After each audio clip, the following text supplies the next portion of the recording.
మగువా ఓ మగువా episode number 81 review. ఈరోజు ఎపిసోడ్ చాలా బాగుండబోతోంది. చాలా మంచి ట్విస్ట్ ఉండబోతోంది. తప్పకుండా ఫుల్ వీడియో చూడండి. నిన్నటి ఎపిసోడ్లో విజయమ్మ నాన్న కింద పడిపోయి నురగ కార్చుకుంటూ నోటితో పడిపోతారు కదా, స్పృహ తప్పిపోయి. వెంటనే ఆయన్ని హాస్పిటల్లో జాయిన్ చేస్తారనమాట. అలివేణి చెన్నకేశవులు గారి దగ్గరికి పరిగెత్తుకుంటూ వచ్చి ఇలా జరిగిందంతా చెప్తుంది. మా తాతగారు పడిపోయారు, మీరు రండి అనేసి.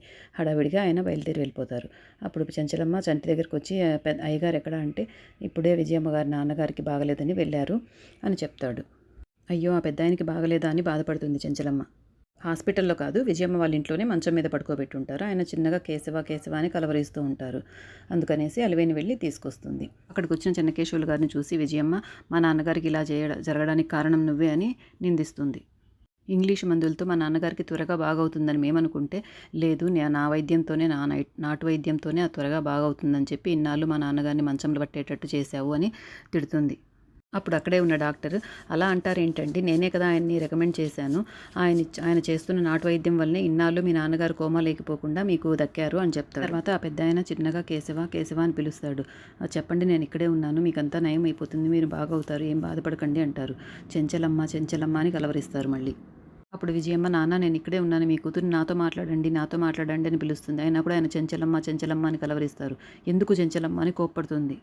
ఏం చెప్పాలనుకుంటున్నారో నాతో చెప్పండి నాన్న అని గట్టిగా అరుస్తుంది విజయమ్మ. నేను చెంచలమ్మతో మాట్లాడాలి అంటారాయన.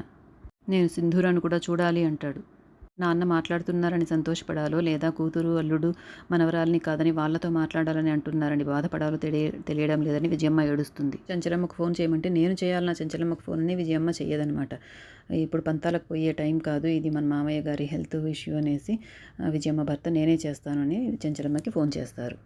విజయమ్మ భర్త ఫోన్ చేసి చెంచలమ్మకి ఇలా చెప్తారు, మా మామయ్య గారు మిమ్మల్ని కలవరిస్తూ ఉన్నారు, సింధూరను కూడా చూడాలంటున్నారు, మీరు సింధూరను తీసుకొని వస్తే మా మామయ్య గారు త్వరగా కోలుకునే అవకాశం ఉంది అని వేడుకుంటారు.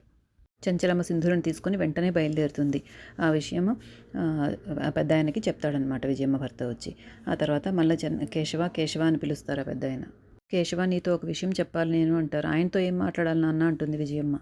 అప్పుడు డాక్టర్, అక్కడే ఉన్న డాక్టర్, ఆయన తొందరగా ఏదో చెప్పాలనుకుంటున్నారు కదా, కేశవకి అది చెప్పేస్తే ఆయన మెంటల్ ప్రెషర్ తగ్గి తొందరగా కోలుకుంటారు, మనం అందరం వాళ్ళకి ప్రైవసీ ఇచ్చి పక్కకి వెళ్దాం రండి అని అందరినీ తీసుకెళ్ళిపోతారు. కేశవ, నేను నీకు చాలా ద్రోహం చేశాను కేశవ అని ఏడుస్తారు ఆ పెద్ద ఆయన. నువ్వు నా కూతుర్ని ప్రేమించి చెంచలమ్మను పెళ్లి చేసుకున్నావు, నా కూతురికి నువ్వు అన్యాయం చేశావనే కోపంతో నీ బిడ్డను నీకు లేకుండా చేశాను నేను అని ఏడుస్తారు ఆయన. చనిపోయిన కార్తీక్ చెంచలమ్మ బిడ్డ కాదు కేశవ అని చెప్తారు. అప్పుడు చెన్నకేశవులు గారు చాలా ఆశ్చర్యపోతారు. కార్తికేయ నీ బిడ్డ కాదు కేశవ, 25 ఏళ్ల క్రితం అంటూ ఫ్లాష్ బ్యాక్ చూపిస్తారు. 25 ఏళ్ల క్రితం హాస్పిటల్లో చెంచలమ్మకు విజయమ్మకు ఒకేసారి నొప్పులు వస్తాయన్నమాట. ఇద్దరు ప్రెగ్నెంట్స్గా ఉంటారు. ఒకే హాస్పిటల్లో ఇద్దరికి పెయిన్స్ వస్తాయి. కానీ వాళ్ళిద్దరి భర్తలు అప్పుడు ఏదో టౌన్కి పోయి ఉంటారు. చెంచలమ్మ వాళ్ళ నాన్న అక్కడ ఉంటారు. చెంచలమ్మ నాన్న కాదు, విజయమ్మ నాన్నగారు అక్కడ ఉంటారనమాట. అప్పుడు నర్స్ అక్కడికి వచ్చి, ఇద్దరికి డెలివరీ అవుతుంది ఒకేసారి. నర్స్ అక్కడికి వచ్చి చెప్తుందనమాట, వాళ్ళిద్దరికి బిడ్డ, అదే మీ కూతురికి బిడ్డ పుట్టింది, కానీ కడుపులోనే చనిపోయింది బిడ్డ పుట్టింది అని చెప్తుంది. మీ కూతురికి మెలకు వచ్చాక నచ్చ చెప్పండి అంటుంది. ఇప్పుడు ఆయన, అయ్యో నా బిడ్డకి ఇంత అన్యాయం చేసావా దేవుడా అని బాధపడుతూ ఉంటారు. తర్వాత ఇంకొక 5 నిమిషాలకి మళ్ళీ అదే నర్సు వచ్చి, చెంచలమ్మ గారి భర్త ఎక్కడున్నారు, ఆవిడకి మగబిడ్డ పుట్టాడు, వస్తే వాళ్ళ ఆయనకు చెప్పండి అని చెప్తుంది ఆయనకే మళ్ళీ. అప్పుడు ఆయనకి కోపం వస్తుంది. నా కూతురు బిడ్డ చనిపోవడం ఏంటి, చెంచలమ్మ బిడ్డ బ్రతకడం ఏంటి, అంత సంతోషాన్ని వాడికి ఎందుకు ఇవ్వాలి, ఆ చెన్నకేశవ నా కూతుర్ని మోసం చేశాడు, వాడు సంతోషంగా ఉండకూడదు, ఆ సంతోషాన్ని దూరం చేస్తాను అనుకుంటాడు. నువ్వు నా కూతురి మెడలో వేయాల్సిన 3 ముళ్ళని చెంచలమ్మ తన మెడలో వేయించుకొని నా కూతురికి ద్రోహం చేసింది. నా కూతుర్ని బాధ పెట్టిన మీరిద్దరూ సంతోషంగా ఉండడానికి వీల్లేదు అని తన పన్నెతన్ని పిలుస్తాడు. రేయ్ సూరి అని, వెళ్ళి నువ్వు మంత్రసానిని పిలుచుకురా అంటాడు. అతను వెళ్ళి నర్సుని మంత్రసానిని ఒకే ఆమె పిలుచుకొస్తాడనమాట. అప్పుడు విజయమ్మకు పుట్టిన చనిపోయిన బిడ్డని తీసుకెళ్ళి చెంచలమ్మ దగ్గర పడుకోబెడతారు.